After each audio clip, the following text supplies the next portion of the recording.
Viral, mobil terjebak di jalan cor yang masih basah, pekerja lanjut ngecor. Saat ini beredar sebuah video yang memperlihatkan mobil terjebak di jalan cor yang masih basah. Video tersebut viral setelah diunggah akun TikTok @khairulbahari23. Dalam video tersebut tampak sebuah minibus warna abu-abu dengan nomor polisi BK1031HS terjebak di sebuah jalan cor yang baru dikerjakan. Padahal di sisi kanan ada jalan yang belum dicor dan masih bisa dilewati.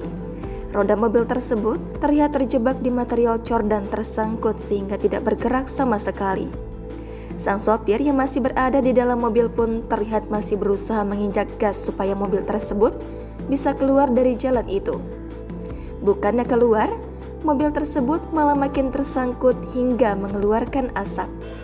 Akibat aksinya itu, para pekerja yang berada di sana terlihat cuek dan enggan membantu.